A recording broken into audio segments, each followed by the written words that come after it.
पण तर आता सिन्स सेम फॉर्म्युला वापरला आपण कोनिकल पेंडुलमला आणि बँकिंग ऑफ रोडला, आठवतंय का? चला मग मला आता सांगा, वेलॉसिटी ऑफ बॉब ना पण कसली, लिनियर का अँग्युलर? जोरात बोला रे. लिनियर. लिनियर वेलॉसिटीचं युनिट काय असतं? मीटर पर. आणि अँग्युलर वेलॉसिटीचं युनिट काय असतं? रेडियन पर. एवढं तर कळतं ना. लिनियर वेलॉसिटी मध्ये ऑब्जेक्ट लेंथ कव्हर करत असतो, म्हणजे तो कुठं असेल? सर्कम्फरन्स वरती. आणि अँग्युलर वेलॉसिटी मध्ये ऑब्जेक्ट सर्कम्फरन्स वरच आहे, पण सेंटरला काय कव्हर केलेला असतो? अँगल. सगळं शिकलो ना आपण, आणि सोमवारी कळेल मला सुद्धा की बाबा तुम्ही नेमकं कुठल्या लेवलला कसं सोडवलं ते. मग velocity v is equal to under root tan theta.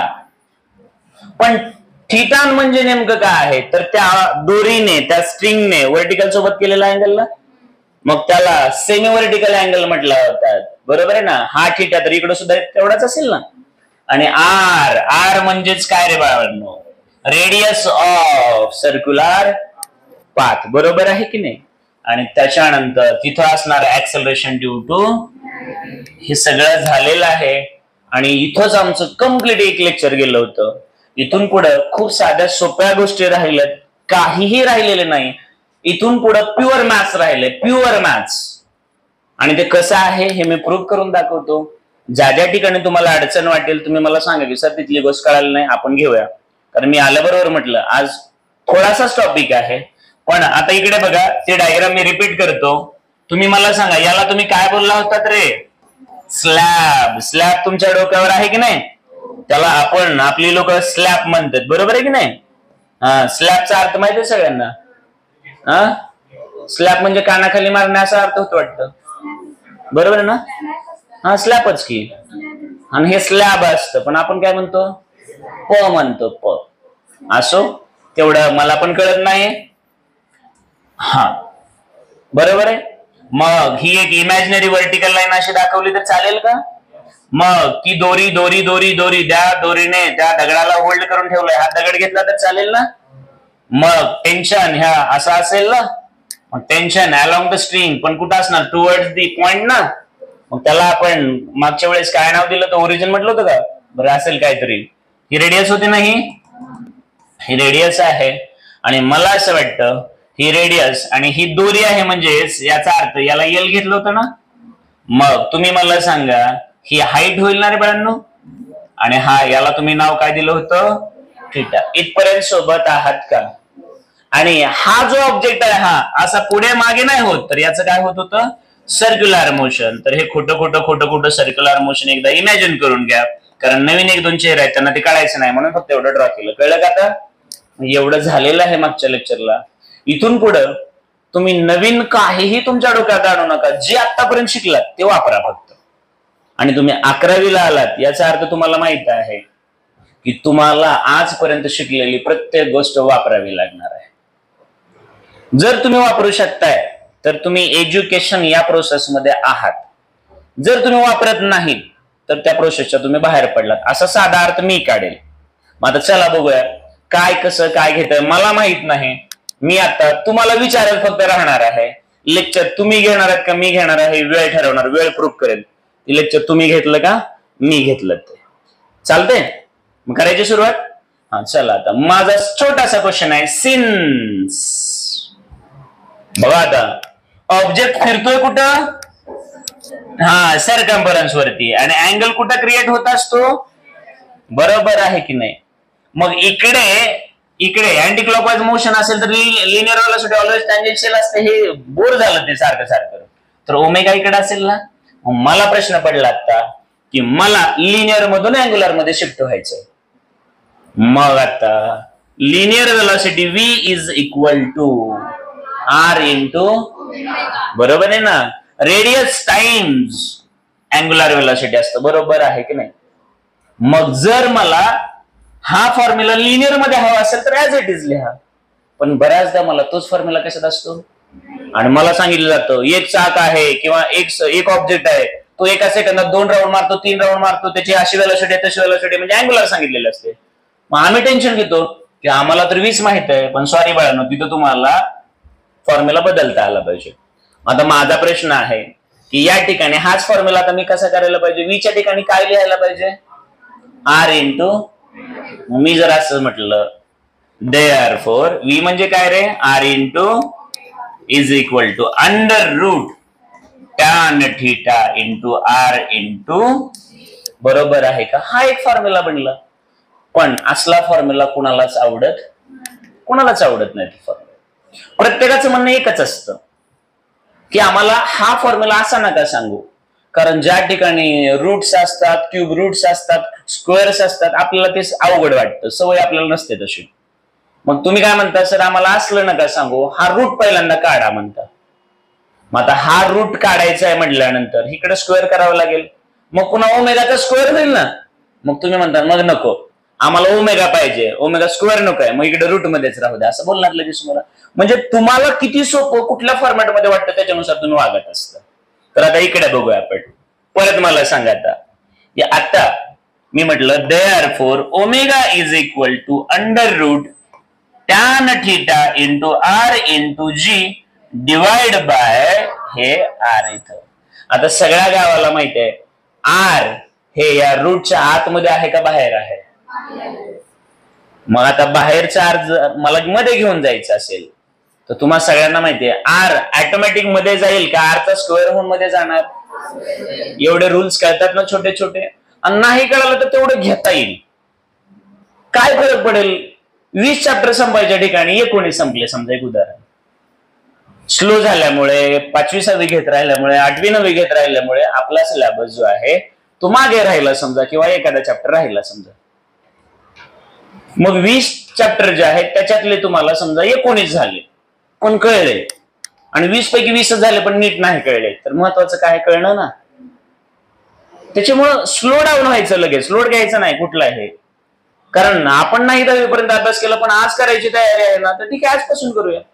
मग आता मजा अशी आहे की याला जर मला याच्या आतमध्ये घेऊन जायचं असेल तर मी काय करायला हवं, तर तुम्ही म्हणाल यालाच तुम्ही आता असं करणार आणि वर लिहिणार टॅन थीटा आर इंटू, आता ह्या आरच्या आतमध्ये गेल्यामुळे काय होणार, आणि हा एक आर आणि याच्यातला एक आर काय होणार. मग यालाच मी थोड्या वेळासाठी असं केलं तर चालेल का, tan theta into g divided by. मग आता मला असा पण एक फॉर्म्युला भेटला ना, मी नवीन काहीच करणं, इथं दिसतंय त्यालाच अप्लाय करायला. त्याच्यामुळे असं काय नाही की हे मला लक्षात आलं नाही, काय लक्षात आलं नाही, इथलं सगळं चालू, नवीन एकही कॉन्सेप्ट येणार नाही म्हणजे नाही येणार. आणि विशेष म्हणजे फिजिक्सचं काहीच होणार नाही, सगळं प्युअर. आजच्या लेक्चरमध्ये जे काही चालेल ते फक्त आणि फक्त काय असेल. आणि जर चुकून थोडं काय वेगळं जर आलं असं तुम्हाला वाटलं तर मी तुम्हाला गिफ्ट देणार. मॅथ सोडून जर काय घेतलं असं वाटलं तर मी तुम्हाला गिफ्ट देतो, आणि फक्त प्युअर मॅथच असेल तर तुम्ही म्हणाल त्या 500 रुपये नको का? बरं चला 1 रुपया कमी, 499 द्या. हा, मग याचा अर्थ प्युअर मॅथ एवढं तर कळालं तुम्हाला. आयशा किती देणार? 1000.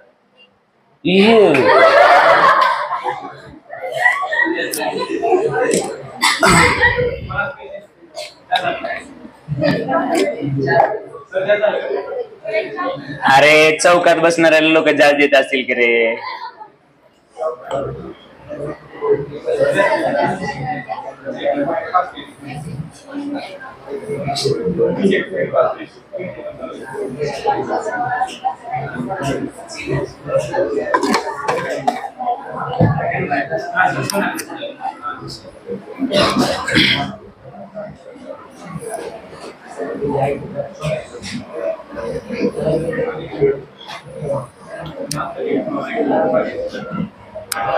Therefore, angular velocity omega is equal to under root tan theta into g divided by. आणखी तुमच्याकडे एक नवीन फॉर्म्युला बनला ना. एकाच कॉन्सेप्टचे फॉर्म्युले किती बनायलेत बघा.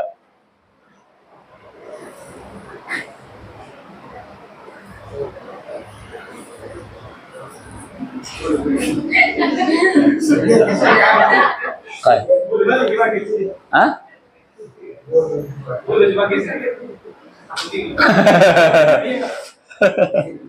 अरे खरंच रे, कोण म्हणतं रे सध्याची पिढी अशी अभ्यासात हुशार नाही? अरे कसली हुशार आहे. असं केल्याबरोबर ते काय म्हणले, काय इम्पॅक्ट झाला बघा. त्याच्यामुळे तुमचे दात लाल आहेत का रे? जर मी ते सुद्धा काम करणार आहे एवढ्या ह्याच्यामध्ये, जर कोणाचे दात मला जर लाल दिसले ना, त्याला माझ्या क्लासमध्ये ऍडमिशन नाही बरं का, मी आत्ताच सांगणार आहे. हा, घ्यायचंय फक्त पोट पैसे कमवण्यासाठी नाही, तर तिथं हाडाचा शिक्षक असलं पाहिजे. असं केल्याबरोबर ते मला सांगतायत त्या अजय देवगणचे ऍड बोलतायत नालायक कुठले. हा असं, हा मॅडम ताट बसायचंय मागच्या मॅडम, ताट म्हणजे ताट. तरुण आहात ना, हा याच्यापैकी सांगा बरं एखादं की सर नाही माझं वय 60च आहे आणि मला पाठीचा प्रॉब्लेम आहे, मी नाही ताट बसू शकत, मी त्याला काही सुद्धा बोलणार नाही. कुणी का असेना बरं का, कुणी का असेना. सगळे तरुण आहेत ना, हा चल. मग आता इकडे बघा, हा एक फॉर्म्युला बनला. मी म्हटलं बस झालं, मी बस झालं म्हटल्याच्या नंतर लगेचच आता इकडं हीच वैष्णवी मॅथमॅटिशियन आहे आमची, ती म्हणली सर आपण आणखी एका प्रकारे करू. मी म्हणलं काय करायचंय? तर म्हणली सर तुमच्या समोर जी डायग्राम आहे ती अशी आहे का? म्हणलं हो अशीच आहे. मग इथं ठीट आहे का? म्हणलं हो ठीट आहे. मग ही येलो कलर मध्ये जी लाईन दिसते ती त्या वायरची लांबी आहे का? दोरीची लेंथ आहे का? म्हणलं हो लेंथ आहे. ती हाईट आहे ही रेडियस आहे, असाच आहे. मग ती म्हणली sir tan theta is equal to काहीतरी येतं. म्हणलं मला काय माहिती काय येतं ते. माझी 10वी 2005 ला झाली, आज 19 वर्ष झालं, मला काय लक्षात आहे? तुम्हाला 19 महिने बी नाही झालं, तुम्हालाच लक्षात असेल ना. मग काय असतं? हा तर ख्या लोकांनी लांबचं सांगायला चालू केलं, साइन थीटा बाय, बरोबर आहे ना. मग sine theta by cos theta. मी म्हणलं सगळं खरं आहे, पण मला काय माहिती साइन थीटा काय असतं. मग हे म्हणले एक असं फंक्शन असतं, एक असा रेशो असतो ज्याच्यामध्ये साइन म्हणजे असा रेशो अपोजिट साइड कुणाची, थीटाची, डिवायडेड बाय. बरं ठीक आहे म्हणलं, पुढे कॉस काय असतं ते मला माहित नाही.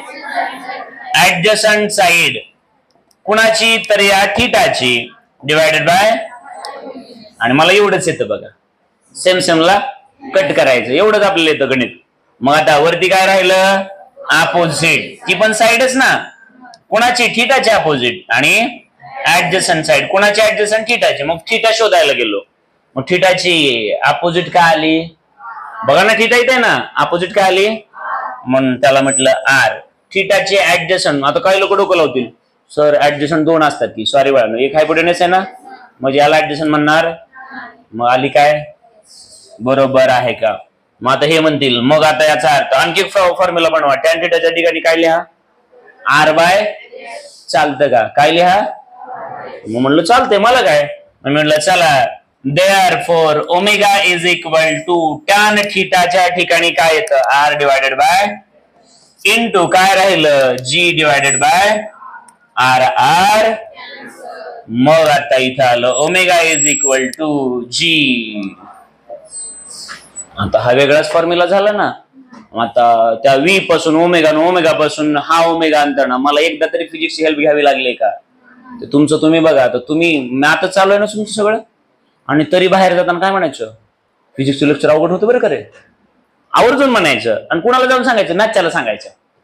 मॅथच्या शिक्षकाला जाऊन काय सांगायचो, फिजिक्सचं लेक्चर लय अवघड होतं. काय शिकवलं? ट्रिग्नोमेट्री. बोंबा आहे की नाही मला कळलंय का? नक्की कळालं. मग आता मुद्दा असा आहे बाळांनो, की जर तुम्हाला हे समजलं असेल तर आता काही लोक एच पण थोडासा वेगळ्या भाषेत सांगायचा प्रयत्न करतात. कशात? एच पण वेगळा सांगायचा प्रयत्न करतात. मग आता एचच्या बाबतीत कारण का असं घेतोय तर नीट आहे का, मला इंटरेस्ट आहे दोरीमध्ये, बरोबर आहे का, दोरीच्या लांबीमध्ये. पण खरं बोलायचं तर एवढ्या सगळ्या फॉर्म्युलामध्ये आणखी दोरी कुठं आली का? आणि दोरीलाच तो दगड बांधलाय ना, आणि ती दगड फिरवायचं काम कोण करायली? दोरी. आणि दोरीच आणखी आलेली नाही. मग थोडा घोटाळा आहे की नाही? मग आता काही ना काही करून दोरीला मध्ये आणावं लागेल, बरोबर आहे ना. आता दोरीला मध्ये आणायचं तर कसं आणायचं, जरा लावा बरं डोकं. आता मॅथच्या बाहेर तर जायचं नाही ठरलंय ना आपलं, त्यामुळे केमिस्ट्री, बायोलॉजी, फिजिक्स चा विचार करताय का तुम्ही? चला बरं बघू काय करायचं. मला इंटरेस्ट कशात आहे? दोरीमध्ये. दोरी बाजूला दिसते ना तुम्हाला, दोरीत फॉर्म्युला बसला पाहिजे किंवा फॉर्म्युला मध्ये दोरी आली पाहिजे, म्हणजे लेंथ आली पाहिजे ना. करा बाई काय करायचं ते. बघूया आपल्यात काय काय असे आहेत की ते डोकं ऍटलिस्ट वापरू शकतात. वरचा कप्पा इथला थोडाफार. काय सुचतंय का तुम्हाला? नाही सुचत?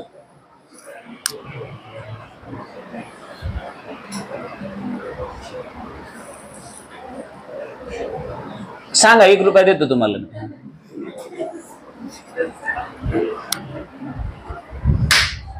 आपण डोकं लावावं लागेल ना G/H मध्ये. लावले बा असं म्हणतो मला, असं म्हणतो तुम्हाला. हा, H आहे H आणि G आहे, ह्या दोन्हीच्या बदल्यात कुठं ना कुठे L दिसावा लागेल ना. डायग्राम समोर आहे ना. हा काय, हा वापरला पाहिजे बरोबर. काय करायचं? तसंही चालेल, चालेल तसं सुद्धा. ब्रह्माने एक कॉन्सेप्ट सांगितली की तो काय म्हणला, पायथागोरस वापरा. तसा फॉर्म्युला आपल्या बुक मध्ये नोट्स मध्ये नाही, पण तसा फॉर्म्युला त्याचा बनतो फॉर्म्युला. मी ऍक्च्युअल मध्ये मी घेणार नव्हतो, पण तो तसा म्हणला, तसं करून बघूया. पुन्हा माझ्या पद्धतीने बघूया. चला इकडे बघा. आता त्याचा आपण ऐकल्यानंतर आपला फॉर्म्युला अवघड होणार आहे, कारण त्याच्यामध्ये आर परत एक्स्ट्रा वाढणार आहे. पण तो म्हणला, कारण त्याच्या डोक्यात एकच आहे की मला एल घ्यायचं, एल घ्यायचं, एल. तर एल कसं येतं बघा. आता तुम्ही मला सांगा, याला तुम्ही पायथागोरस वापरला तर काय होईल रे? L square is equal to H square plus, बरोबर आहे का? Therefore H square is equal to L square minus, पण तुम्हाला एच पाहिजे ना इथं, म्हणून therefore H is equal to under root L square minus. मग एचच्या ठिकाणी ही किंमत ठेवू शकता ना तुम्ही, असं तो म्हणतोय. चालेल की नाही? कुठं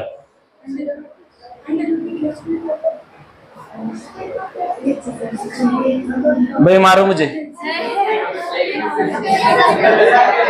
अगं भाई सेपरेट असतं तर स्क्वेअर रूट काढलं असतं ना. हे मध्ये मायनस आले ना, मायनस काढता येईल का? बायोलॉजी तुमचं नो प्रॉब्लेम. अरे तुम्ही बायोलॉजी घेतलेलं केवढं, हे 5वी 7वीच 8वीच असेल फार तर फार. इथं मायनस आलं. हा, असं जर असतं, एकटं एल स्क्वेअर असतं आणि जर रूट घेतला असतं तर तुम्ही काय केलं असतं? ह्या मायनस मुळे करता येणार. कळलं? पांडुरंग. हा हा, व्हेरी गुड बाळा. अरे व्हेरी गुड गुड. हिला 2 रुपये दे तुम्ही आता. छान छान छान. मला तेच अपेक्षित होतं. तिने सोपी आयडिया सांगितली. ती म्हणते या ट्रायंगलला काय करा तुम्ही, कॉस थिटा फंक्शन वापरा. चालेल. कॉस थिटा वापरला की काय होतं रे सोन्यांनो? कॉसचा अर्थ काय येतो? ऍडजसंट. थिटाची ऍडजसंट ना, एच डिवायडेड बाय हायपोटेनियस कोण आहे? एल आहे ना. देअरफॉर एल इकडे आणला तर काय होईल? L cos theta is equal to, मग एचच्या ठिकाणी असं केलं तर चालेल का? इकडून चल रे बाबा इकडे. Therefore omega is equal to, G ला लिहिला जी, आणि एचच्या ठिकाणी काय लिहिला आम्ही? L cos theta. चालेल का? आलं का लक्षात? मग आता सगळ्यात साधी सोपी गोष्ट, हा जवळपास 4था 5वा तर फॉर्म्युला बनला असेल आतापर्यंत. काही लोक म्हणते असतील नको एकाच यासाठी 5-5 10-10 फॉर्म्युला कशाला. अरे जशी गरज लागेल तसं सोडवा ना तुम्ही. डेटा काय दिलं त्याच्यातून ठरवणार ना कुठला फॉर्म्युला वापरायचा. आता इथं आल्यानंतर एक वापरावं लागेल तुम्हाला. आता तर मग टेन्शन मध्येच. आतापर्यंत नात काय कमी होतं काय? आता काय वापरायचंय? मग लॉजिक वापरताना आपली ती थेअरी माहिती आहे बरोबर ना. एवढ्या मोठ्या समुद्रात जायचं आणि घागर भरून पाणी आणायचं.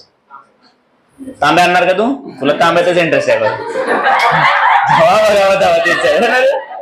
ठीक आहे काय. हा मागच्या वेळेस तांब्या होता. ठीक आहे. ए तुम्ही मला सांगा, तुम्ही समुद्रात गेलात आणि एक तांब्या भरून आणलात, समुद्रातलं पाणी कमी होईल का? मग तांब्या कुठून आला? मी काय म्हणलं कळलं का?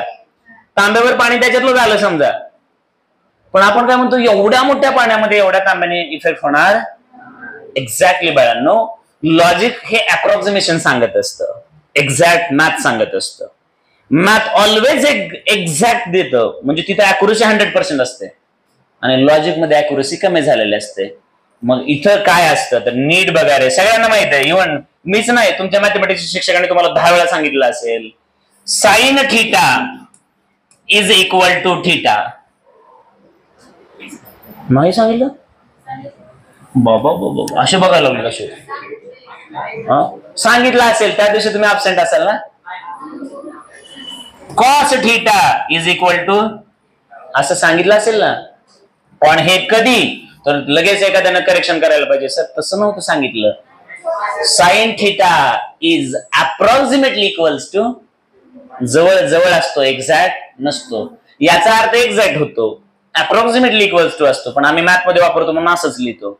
जेव्हा तुमचा अँगल हा अप्रॉक्सिमेटली 5 डिग्री किंवा 5 पेक्षा कमी असतो, तेव्हा तुमच्या लक्षात आलं असेल की तिथं हा जो आहे साइन थीटा तो थीटा असतो, फक्त इथं असतो डिग्री मध्ये, इथं होतो रेडियन मध्ये. लक्षात आलं का.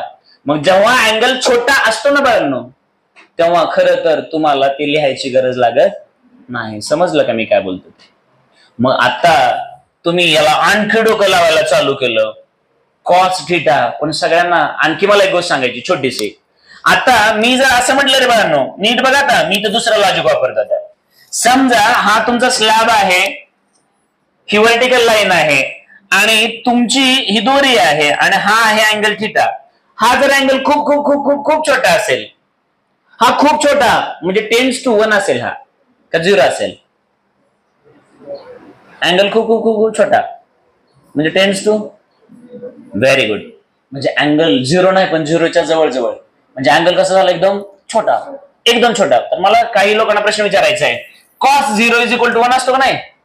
अरे सांगा ना, कॉस 0 ची किंमत किती आहे. म्हणजे अँगल जेवढा जेवढा जेवढा छोटा असेल तेवढं कॉस फंक्शन मॅक्झिमम असतं. माहिती ना सगळ्यांना, 10वी ट्रिग्नोमेट्री आठवली का. अँगल जेवढा छोटा तेवढं कॉस फंक्शन मॅक्झिमम.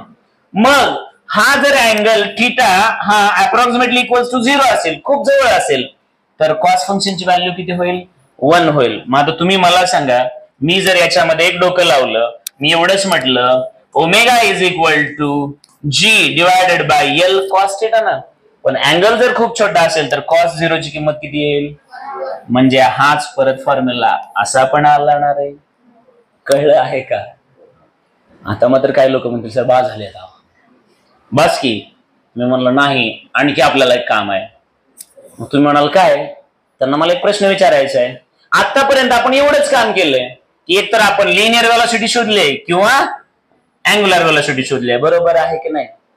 पण आता आपल्याला आणखी छोटस काम करायचंय. आता हे मात्र इथं बसलेला प्रत्येक लेकराला कळायला पाहिजे, जे आज नवीन आले त्याला सुद्धा हे कळायला पाहिजे. बघा आता आज पहिलंच लेक्चर आहे, त्याला सुद्धा हे कळायला पाहिजे. याच्या पुढचं लेक्चर काय सांगतो ते नीट ऐका, आता एकदम व्यवस्थितपणे परत एकदा नीट ऐका की इकडे इकडे एकदम व्यवस्थितपणे समजून घ्या. हा तुमचा स्लॅब आहे ना, ही एक इमॅजिनरी व्हर्टिकल लाईन आहे ना, आणि ही तुमची दोरी रस्सी, ज्याला हा तुम्ही बॉब म्हणजे दगड अडकवलाय ना, आणि त्याचं मोशन हे असं होतं ना, इकडे या सर्कल मध्ये हा असा गोल फिरतोय ना. नीट बघा आता एकदम व्यवस्थितपणे. तर ही तुमची रेडियस आहे ना. मग माझा साधा प्रश्न, याने जर एक राऊंड मारला तर टोटल लेंथ सरकम्फरन्स असेल ना, आणि तो सरकम्फरन्स म्हणजे किती असेल, 2π. बरोबर आहे का. एवढं सगळ्यांना कळते ना. सर्कल वरती एक राऊंड मारणं म्हणजेच काय असतं, सरकम्फरन्स. तो किती असतो, कळतंय ना. मग आता मला सांगा, एक राऊंड मारायला समजा याला 2 सेकंद लागले. किती सेकंद लागले, तर त्या 2 सेकंदला तुम्ही कसला टाइम म्हणणार, पिरियडिक. बरोबर आहे की नाही, बरोबर आहे की नाही. मग आता आपण सगळ्यांनी 7वीला जायचंय, परत तीच आपली बडबड. Total distance covered by any object is equal to, तुम्ही असे म्हणायचे, स्पीड इंटू 7वीचा फॉर्म्युला आठवला का. तुमची स्पीड आहे 50 किलोमीटर पर आवर, 4 तासात किती जाणार, 200 किलोमीटर लांब. असंच बोलताय ना तुम्ही. 7वी 5वी 6वी पासून असं शिकतो ना आपण. पहिलं लेक्चर ज्याचं आहे त्याला सुद्धा 100% कळलं पाहिजे. बरोबर, सोबत आहात ना. मग आता तुम्ही मला सांगा, मी म्हटलं therefore time is equal to distance divided by speed होणार ना. सोबत आहात का. नक्की आहात? मग परत त्यांना माझा साधा क्रॉस क्वेश्चन आहे की जर मी एक राऊंड मारत असेल तर माझा टाइम जो असतो एक राऊंड मारण्यासाठी लागणारा टाइम, परत मी बोलतो स्टँडर्ड ज्यांना फक्त काय म्हणतात ते रटून लिहायची सवय त्यांच्यासाठी बोलतो. What is mean by periodic time? What is mean by periodic time? Time require to complete one cycle, one rotation. बरोबर आहे ना? एक घड्याळ आहे, घड्याळाचा एक सेकंड काटा 12 वर आहे. तो फिरून कुठे यायला पाहिजे? 12 वरच ना. तो फिरून जर 12 वर आला तर त्याला एक राऊंड मारला, मग तो एक राऊंड पूर्ण करण्यासाठी त्याला 60 सेकंद लागतील ना. मग तो 60 सेकंदाचा वेळ म्हणजे कसला वेळ असणार? Periodic time. एवढं तर कळतं ना. किमान आपल्या हातात घड्याळ आहे काही लोकांच्या, एका सेकंदाला सेकंड काढायला राऊंड मारायला 60 सेकंद लागतील ना. ओके, मग आता तुम्ही मला सांगा रे बाळांनो, जर मी टाइमची किंमत घेतली टी तर ऑब्जेक्ट एक राऊंड मारतो का? टाइम किती घेतला म्हणजे कसला? Periodic time. तर पिरियडिक टाइम मध्ये ऑब्जेक्ट एक राऊंड मारतो का? जोरात रे. मग जर ऑब्जेक्टने एक राऊंड मारला तर डिस्टन्स किती झालेलं असतं? त्याच्या सरकम्फरन्स एवढं ना, त्याच्या परिघा एवढं ना, त्याचा परिघ किती असतो? मग डिस्टन्स किती झालेला असेल? बरोबर आहे का? आणि स्पीड किती? लिनियर घेऊ का अँग्युलर घेऊ आता? अरे तो पळायलाय कुठं? सेंटरला का? सरकम्फरन्स वरती ना. 2πr, आर आला याचा अर्थ लेंथ आली ना. मग स्पीड v घ्यायची का ओमेगा घ्यायची? लिनियर घ्यायची का अँग्युलर घ्यायची? एवढा वेळ लागतो का रे? बरोबर आहे का? कळलंय का आता हे? नक्कीच कळलं. मग आता परत मला सांगा, आपण बरेच आपल्याकडे एवढ्या साऱ्या मेथड्स आहेत ना, काही करू शकतो. समजा एखाद्याला हे नाही कळलं, दुसरा पर्याय बघू. मग आता मला सांगा, हे 2πr ला 2πr लिहिलं, v आम्ही ऑलरेडी शोधून काढलेलं आहे, tan theta into R into, आठवलं का आता ते? मग आता याच्यामध्ये जर हे सगळ्या व्हॅल्यू पुटअप जर करायचं म्हटलं तर बघा आता 2π बाजूला लिहिलं आणि r जर रूट मध्ये आणायचं म्हटलं, कशात आणायचं म्हटलं तर हे असं होईल का रे बाळांनो? आता हा r नीट बघा, r याच्यात आणला तर मला असं वाटतं r चा काय होईल आणि खाली काय होईल? Tan theta into R into, मग याच्यातला एक r आणि इथला एक r कटून जाईल ना. म्हणजेच हे असं होईल ना, 2π under root r tan theta into, याला आणखी बरंच काय करता येईल ना. आता तुम्ही म्हणाल सर एकाला 8-8, 10-10 फॉर्म्युले का? तर यस, कुठं कुठं चालतं. आता ह्याचे मी आणखी 2 फॉर्म्युले बनवू शकतो ना. टॅन थिटाच्या ठिकाणी काय ठेवावं लागेल कळलंय ना तुम्हाला? बस झालं. मला असं वाटतं तुम्ही म्हणाल का ऐकून घेतो म्हणजे किती फॉर्म्युले सांगायला लागले, पण ऍटलिस्ट एवढं कळालेलं आहे का? नक्की कळालं तुम्हाला? बरं, वेळ आहे. आणखी एक गोष्ट बोलू का? आहे वेळ आणखी. समजा बघा ना तुम्हाला हे नाही आवडलं तर तुम्ही असं करू शकला असतात का? याच डायग्राम मध्ये समजा तुम्ही याला असं मूव्ह केलं आणि तुम्ही जर असं केलं असतं तर चाललं असतं ना. ओमेगा अँग्युलर व्हेलॉसिटी, कुठली व्हेलॉसिटी म्हणजे कव्हर केलेलं डिस्टन्स डिवाइड बाय टाइम असतं ना रे. अरे 7वीचाच फॉर्म्युला ना परत.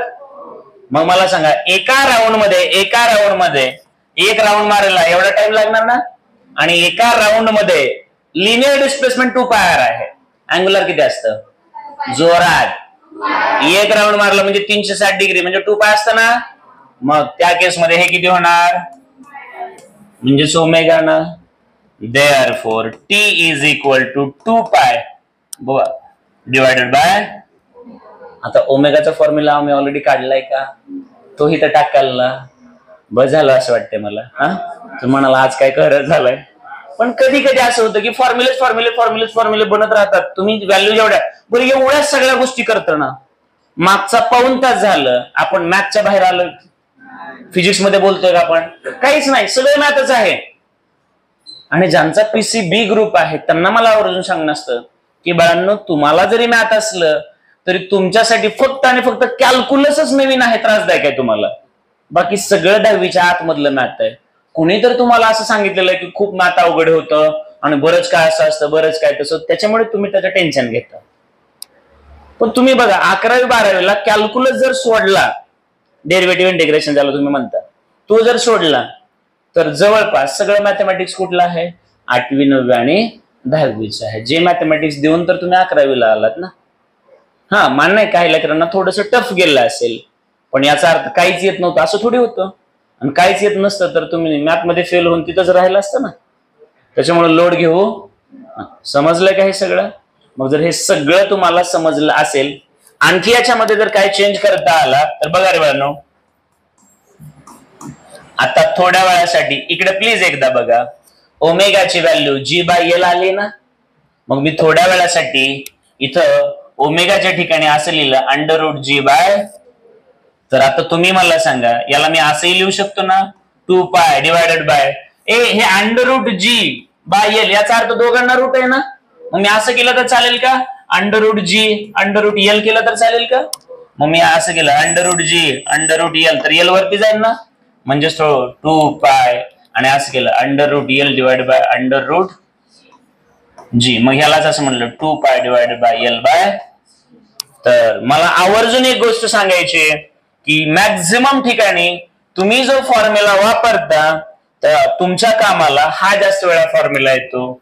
कुठलाही कोनिकल पेंडुलमचा periodic time 2π √L divided by G असतो. लक्षात आलेला आहे का? एवढे डोंगर पोखरले आणि हा छोटासा उंदीर बाहेर काढले. पण याचं अनालिसिस तुम्ही काय घेणार आहात ते शांत डोक्याने बघा. मला काय बोलायचं ते पिरियडिक टाइम, याचा अर्थ त्या कोनिकल पेंडुलमला एक राऊंड मारण्यासाठी लागणारा वेळ आहे, आणि तो वेळ कुणावर डिपेंड आहे बघा, 2π कॉन्स्टंट आहे ना. मग कॉन्स्टंट आणि प्रपोर्शन इक्वल, याला असं लिहिलं तर चालतं ना रे, प्रपोर्शनॅलिटी √L बाय. सगळ्या गावाला माहित आहे हा G सुद्धा कसा आहे, म्हणजे तुमचा पिरियडिक टाइम कम्प्लीट कुणावर डिपेंड आहे, त्या दोरीच्या लेंथ वरती. त्याला किती मोठा आणि छोटा दगड वापरलाय त्याच्यावर पिरियडिक टाइम आहे का अवलंबून. मग जर समजा तुम्हाला इथपर्यंत तुमचं बेसिक इथं आलं बरं का, मग तुम्हाला हा फॉर्म्युला कळलेला असतो, तुम्ही जो 2दा-4दा बायोलॉजी सारखं वाचलेला असतो, लक्षात ठेवलेला असतो, ट्रिक्स वापरले असतात. आता तुम्ही काय करायचं ते करा, किंवा मी फॉर्म्युला तुमच्या समोर ठेवतो. मग एवढं सगळं झालेलं असतं. मग येते तुमची CET नीट आणि JEE मेन्स. समजा आता ती प्रश्न कसा विचारते बघा बरं का. तुमच्या समोर तर सगळं डेटा आहे ना. आता प्रश्न पण बघा आणि तुम्ही ते वापरू शकता का बघा. आता प्रश्न काय आहे इकडे बघा, हे ठेवतो समोरच ठेवतो, वाटलं तरी इकडे घेतो. कॉपी करायची संधी समोर ठेवलेली आहे, फॉर्म्युला खिडकीतून टाकलेला आहे तुमच्याकडे, बरोबर आहे की नाही. हा, मग आता प्रश्न मात्र CET-ला कसा विचारलाय बघा. आता प्रश्न समजावून सांगतो, प्रश्न सुद्धा लिहित नाही बघा. एक L म्हणजे फॉर एक्झाम्पल असं घेतलं आपण 2 मीटरची दोरी आहे. किती मीटरची दोरी आहे? 2 मीटरची दोरी आहे, आणि ती कोनिकल पेंडुलम क्रिएट करते किंवा कोनिकल शेप मध्ये रोटेट होते. आणि रोटेट होत असताना थीटा हा 5 डिग्रीचा अँगल ती व्हर्टिकल सोबत बनवते. किती डिग्रीचा? आणि फर्स्ट केस मध्ये या दोरीला आपण 1 किलोचा दगड बांधलेला. किती किलोचा दगड बांधला? त्यावेळेस तिला राऊंड मारायला T1 एवढा वेळ लागतो. कळलं का? पहिली केस कळली का सगळ्यांना? दोरी किती लांब आहे? 2 मीटर. दगड कितीचा आहे? 1 किलोचा आहे. आणि ती दोरी आपण अशी फिरवली. कोनिकल पेंडुलम कळतं सगळ्या गावाला. कोनिकल पेंडुलम साध्या भाषेमध्ये बघा, हे असं नारे फिरणं, बरोबर आहे की नाही? हे असं फिरणं, कळलं का? मग आता मजा बघा. ती लोक तुम्हाला सगळ्यांना, आता मला असं वाटतं 11वी पासून जे त्यांना तर कळालं, कुठलाही क्वेश्चन हा जनरली कंडिशनल क्वेश्चन असतो. कंडिशन जर तर एवढंच असतं ना. मग हे आहे जर. आता म्हणतील तर सांगा, पण सांगत असताना काय बोलतील बघा. लेंथ 2च मीटर आहे, थीटा तेवढाच आहे, आणि ऑब्जेक्ट बदलला. त्या दोरीला पहिला 1 किलोचा दगड बांधला होता, आता त्यांनी किती किलोचा दगड बांधला? तर राऊंड मारायला दुसरा जो टाइम आहे पिरियडिक टाइम, आता तो 2 किलोचा दगड 1 राऊंड किती वेळात मारेल असा प्रश्न असतो. तर तुमचं उत्तर काय पाहिजे? T2 हा T1 एवढाच असला पाहिजे. बरोबर आहे का? का? कारण पिरियडिक टाइम फक्त कोणावर डिपेंड आहे? मास वरती डिपेंड. आणि तुम्हाला प्रश्न असे विचारतात आणि एवढ्यातलं एखादं लेकरू का उत्तर सांगतं? सगळ्यांना यायला पाहिजे ना. कारण तुम्हाला mathematics is a language of science. ते बोंबलायला लागले, ओरडते ते की बाबा मी कुणावर अवलंबून आहे, मी कुणावर अवलंबून आहे, मी कुणावर अवलंबून आहे. कॉन्स्टंट आणि समजतंय का? पण ज्याला एखाद्याला खूपच मस्ती, तर पेपर सेटरने ठरवलं नाही ह्यावेळेस असला ट्रिकी क्वेश्चन टाकायचा की लेकरांनी ना घेतला क्वेश्चन सोडवण्यासाठी. कुठला क्वेश्चन आहे हा? सर्क्युलर मोशनचा. आणि हेल्प कुठून घेतली पाहिजे? ग्रॅव्हिटेशन पासून. कुठून घेतली पाहिजे? असा जर त्यांनी प्रश्न विचारला तर एखादा माझ्यासारखा पेपर सेट करायला बसला, मी म्हणलं ना आज ह्यांना सांगतोस असला पेपर काढतो ना, सोपा तर आहे पण ह्यांना येणार काय नाही. मग मी एक क्वेश्चन बनवला. नीट क्वेश्चन आहे का? आता एकदम व्यवस्थित पण आहे का? मी म्हटलं in A conical pendulum, in A conical pendulum the length of string is L and mass of object is M. म्हणजे लेंथ किती घेतले? आता मी L घेतली तर तुम्ही किती घेऊ शकता? 1 मीटर, 2 मीटर, 10 सेंटीमीटर, काही घ्या, मास काही घ्या. and angle made by that string with vertical is theta. म्हणजे हाफ अँगल किती आहे? थीटा आहे तो. In that case that object म्हणजे बॉबणारे object covers one circular path or one cycle in 5 second. म्हटलं किती सेकंद? 5 सेकंदात एक राऊंड मारतो. आणि पुन्हा म्हटलं कुठं? इन चेन्नई. म्हटलं कुठं? चेन्नईमध्ये हा प्रयोग केलाय. कुठे केलाय? चेन्नईमध्ये. आता same experimental setup you have to carry to Jammu Kashmir. Same experimental setup कुठे घेऊन जायचंय? जम्मू काश्मीरकडे घेऊन जायचंय. आणि तुम्हाला तो एक्सपेरिमेंट कुठे करायचा आहे? जम्मू काश्मीर मध्ये. आणि मग पिरियडिक टाइम 5 सेकंदच असेल का 5 सेकंद पेक्षा थोडा कमी होईल का 5 सेकंद पेक्षा थोडा वाढेल असा प्रश्न विचारलाय. आता 99.99 मध्ये झाले. ऑप्शन काय असतील? Periodic time will be same. दुसरा काय असेल? लेस दॅन प्रिव्हियस म्हणजे लेस दॅन 5. तिसरा असेल ग्रेटर दॅन 5. चौथा असेल नन ऑफ दिस. बरोबर आहे की नाही? आमची तेजस्वी म्हटले मला प्रश्नच कळाला नाही. मी म्हणलं नन ऑफ दिस. काय होईल गेस करा आता. आणि जे प्रश्न तुमच्या डोक्यावर ताण देतात तेच प्रश्न तुम्ही किंवा तोच अभ्यास तुम्ही करताय. बाकी काय मला कळलंच नाही, जाऊ दे पुढं.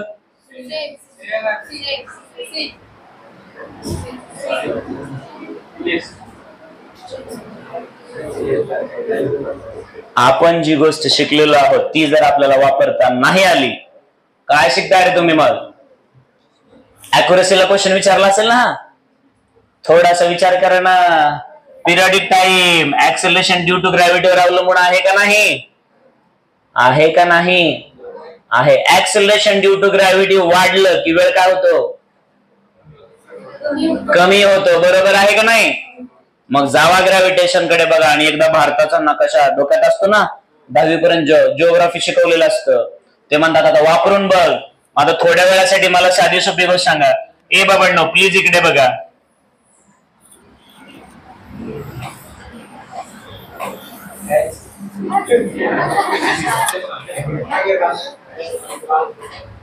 मला फक्त विचारायचंय की चेन्नई तर कुठं तर असेल ना, जम्मू काश्मीर इथं कुठं तर असेल ना, जम्मू.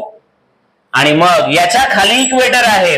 म्हणजे तुम्ही चाललात कुठं? टुवर्ड्स नॉर्थ पोल ना.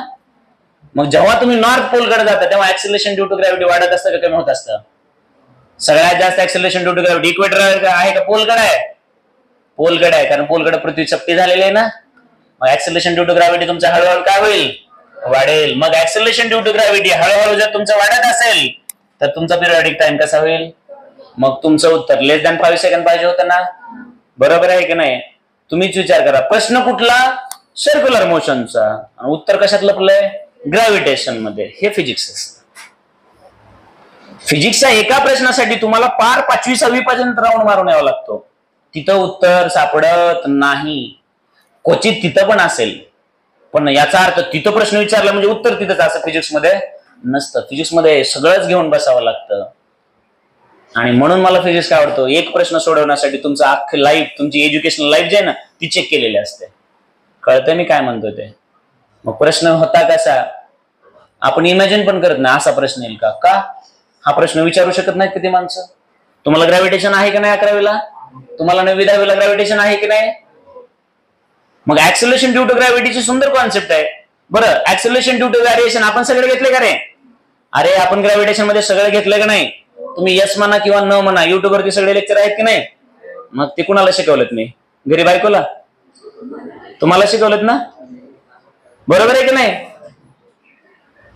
मग एवढं शिकवून जर तुम्ही तिथे वापरत नसाल तर काय करायचं रे तुमच्या बुद्धीला? मग मला सांगा, प्रश्न कसलाही विचारला जाऊ शकतो. मग इथं जो प्रश्न येणार आहे तो जनरली कशावरती आहे, तर या पर्टिक्युलर चॅप्टर मध्ये एखादा क्वेश्चन असू शकेल व्हेलॉसिटी, एखादा असू शकेल अँग्युलर व्हेलॉसिटी, एखादा असू शकेल पिरियडिक टाइम. पण आजपर्यंत रेकॉर्ड आहे की मॅक्झिमम क्वेश्चन कशावरती विचारलेले आहेत? Periodic time. आणि periodic time T is equal to, विषय काय आहे? 2π√L डिवायडेड बाय, जेवढी दोरी लांबवाल तेवढा वेळ जास्त लागणार. एवढी साधी सोपी कॉन्सेप्ट आहे. कळलं का? कळलं का? समजलं सगळ्यांना? आणि याच्यात